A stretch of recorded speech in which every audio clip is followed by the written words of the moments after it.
एक बार की बात है, एक गांव में एक बूढ़ी चिड़िया रहती थी। वह सब्जियां बेचकर अपना गुजारा करती थी। सब्जी ले लो, सब्जी ले लो। वह अपनी सब्जियां बहुत कम दाम में बेचती थी, इसलिए सब लोग उससे सब्जी खरीदते थे। वह सबको सब्जियां देती थी। वह अपना गुजारा बहुत मुश्किल से करती थी, किसी से 1 रुपए ज़्यादा भी नहीं लेती थी। गांव में एक दूसरा सब्जी बेचने वाला भी आता था। सब्जी ले लो, सब्जी ले लो, पर उससे सब्जी कोई नहीं खरीदता था। सब लोग बूढ़ी अम्मा का ही इंतज़ार करते थे और वह आती थी तब सब लोगों को वह सब्जी दे देती थी। सब लोग उससे सब्जी ले भी लेते थे। वह किसी से भी 1 रुपए ज़्यादा नहीं लेती थी। वह घर चली गई। अगले दिन वह टीनू कौवे के पास पहुंची।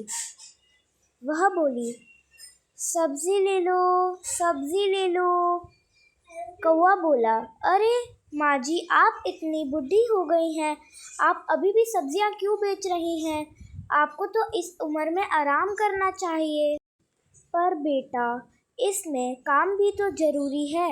अगर मैं काम ना करूँगी तो मैं खाना कहाँ से लाऊँगी? और मैं अपने घर में अकेले रहती हूँ, तो सब्ज़ी बेचने कौन जाएगा और मुझे भोजन कैसे प्राप्त होगा? काम के बिना मैं भोजन कैसे खा पाऊँगी? पर दादी जी, आपको आराम की भी काफ़ी ज़रूरत है। काम के साथ साथ आपको आराम भी करना चाहिए। पर बेटा, अगर मैं आराम करने बैठ गई तो सब्जियां कौन बेचेगा? बिना सब्जियां बेचे तो मैं खाना नहीं खा पाऊंगी और अपनी ज़रूरतें पूरी नहीं कर पाऊंगी। माँ जी, आपको पर काम के साथ साथ आराम भी चाहिए। इस उम्र में आप व्यापारी करेंगी तो आगे चलकर आपका जीवन सही नहीं रह सकेगा। हाँ बेटा, मैं जानती हूँ, पर अगर मैं सब्जियाँ नहीं बेचूंगी तो मेरा गुजारा नहीं चल पाएगा, इसलिए मुझे अभी सब्जियाँ बेचनी पड़ रही। ठीक है माँ जी, पर आप आराम भी। टुन्नी चिड़िया एक पेड़ के पास उड़ कर गई। उसने उस पेड़ से पूछा, अभी अभी तो बारिश होने वाली है, क्या मैं तुम्हारे ऊपर रुक सकती हूँ? उस पेड़ ने कहा, नहीं, तुम मेरे ऊपर नहीं रह सकती हो, जाओ यहाँ से।